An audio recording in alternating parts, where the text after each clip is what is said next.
All right, what's up, Dragon Brood? Murders at Karlov Manor is right around the corner, and I wanted to talk about my 10, 10. I don't know what that was, but 10 favorite cards out of this set. Now, I'm not saying these are necessarily the best. These are probably some that I'm going to build with the most or I find the most interesting. So, one man's opinion, as they say. Oh, and two quick things before we get into it. One, this is brought to you by the MTG Ambassador Program, and two, you need to go down and check the link below so you can find a local store to pre-order some Murders at Karlov Manor so you don't miss out.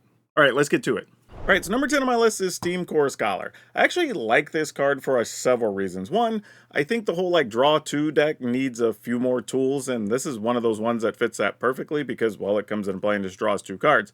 But it is a flyer, it has vigilance. I mean, it actually does a lot here, and it can even fit those decks that want to be playing a lot of instants and sorceries because it lets you draw a couple and then you can discard one. Like, this is a pretty interesting card all the way around, and I have a feeling we haven't even figured out all the best uses for it yet. So this is one that might even just be supremely underrated, but I do think the card is a lot of fun, and I actually kind of like the design on this one. Also, low-key, the way they're doing the weirds in this set, they kind of look like the Invisible Man or whatever, and that's kind of cool too. Number 9, Tolsimir, Midnight's Light. Now, what I like about this card is that I don't even know if this will be super competitive or not, but it is a sizable body, and it does open the door to say that elves might be able to do a little bit of something because they really didn't have a top end that was acceptable. But a thing that you pay like 5 mana and make a big 5/5 and another, I think it's like a 3/2 or something, like that actually is pretty big stuff. Like that's something to not turn your nose up at. That's a lot of value for that cost, and you can force a block, which is super nice. And there's some other things in the set that might tie into this to make elves a little bit more playable. But it's also cool whenever you get a throwback that actually seems playable or does something at least a little bit different. Now, I don't know if this is going to fit into commander decks where the older versions were actually played, but this is one I think is just fun for flavor, and the token you get is really big. Number 8, War Leader's Call. And this one, I have to tell you, is probably going to show up in more deck lists than all but maybe one or two other cards on my list throughout the next season. Mostly because this is good for the Boros aggro decks. Like, this is good with Adam Pakal, this is good with Adeline, this is good with anything that's playing a pile of tokens. Like, this fits a lot of different builds. Just having a creature come into play and deal damage, awesome. Pumping your entire team on top of it, also awesome. Like, there's really no downside to this card if you're playing a deck that plays a bunch of tokens. And what I like about it is it becomes an enchantment that even the control decks have to deal with because otherwise, everything you're making after that is still pinging the opponent, whether they wipe your board or not. So, yeah, this one's one that I think is going to probably overperform at times. Now, I don't think it's the end all be all, but I do think it is very good. All right, coming in at number 8 is Axbane's Ferox. Now, a 4/4 for 4 is always just good anyway, but when you can get one with haste and with death touch, that's even better. And in this case, it's actually really hard to remove because at first your opponent doesn't really have anything in the graveyard. So if they have to collect evidence to kill it, that could be a bit of a problem because an early, say, go for the throat doesn't really do much. And if you're playing anything that keeps stuff out of your opponent's graveyard, like Tranquil Frillback or something of that nature, well, then it starts to get pretty interesting because this becomes a very hard card to kill. And on top of that, it can go toe to toe with something like Shieldred because they can just kill each other with Death Touch. I like a lot of what this card does, and I like playing haste creatures on top of it. So if this thing trampled, it'd probably be my dream 4 mana creature, but as it is, I think it's still pretty good. All right, coming in at number 6, we have Archdruid's Charm. Now, this card I do like for a lot of reasons, and mostly because the issue that mono green or even Gruul decks have a lot of the time is trying to figure out, well, where can I really fit in the fight spell? Where can I fit in my enchantment removal or artifact removal, depending on what the format looks like? Well, the cool part about this card is you don't have to choose. You can search for a creature or land, you can pump a creature and fight something, or you can just kill an artifact or enchantment. The best part is it's at instant speed. Now it is 3 green, but we have so many multi-lands it almost doesn't matter, and so many creatures I can just make green mana. So the cost is kind of irrelevant in a lot of ways. Now, it's a more expensive fight spell than a lot of fight spells you would play, and it's on par with some of these search cards or costs one more. So it's not like you're getting a lot of value that way, but the versatility it offers you is super good. I expect this card to be played quite a lot. All right, coming in at number 5, we have Trostani Whispers. The funny thing about this card is it feels good, right? It's 3 mana for a 4/4 and 3 relevant abilities, All they can be activated at instant speed and are all very good.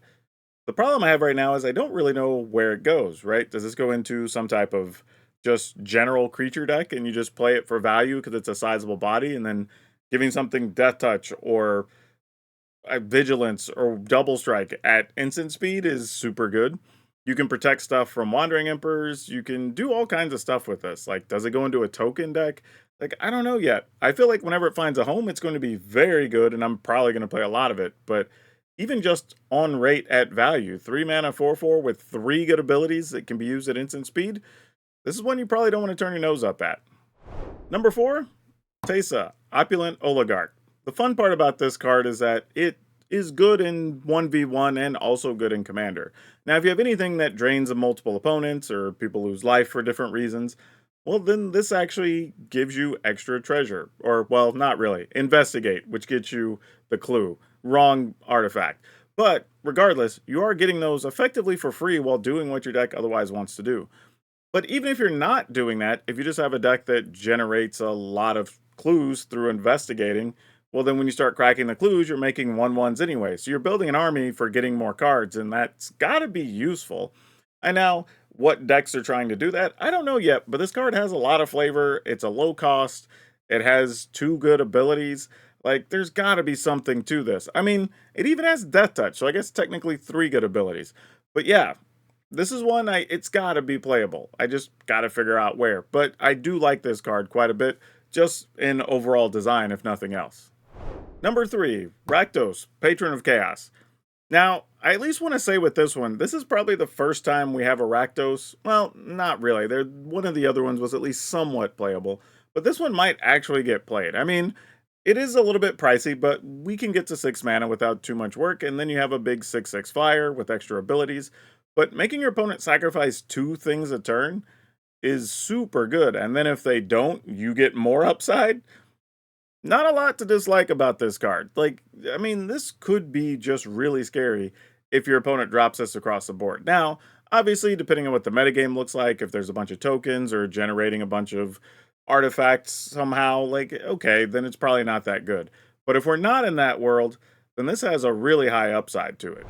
Number 2, Masker Girl, Known Killer.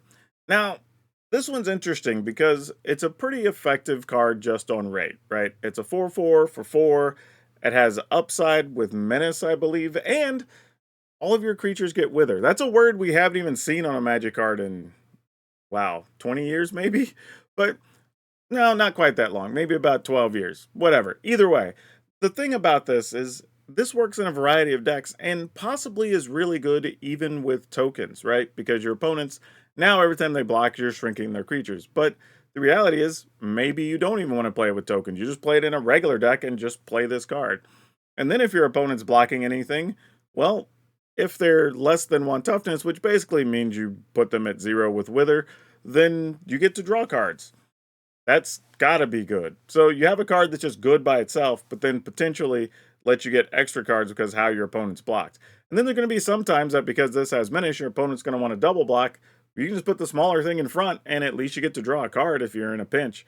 So yeah, this card's going to be quite annoying if it actually sits on the table for any amount of time. So I'll be interested to see if this actually has any real impact. And finally, number 1, Anog the Quake Mole. Now, bring it in for a second. Let's have a little bit of a chat. I like this card. I really do. I think this card's a lot of fun. I mean, it's an 8/4 for 4, right? It's gotta be good. It even lets you get free extra attack steps just because your opponent blocked.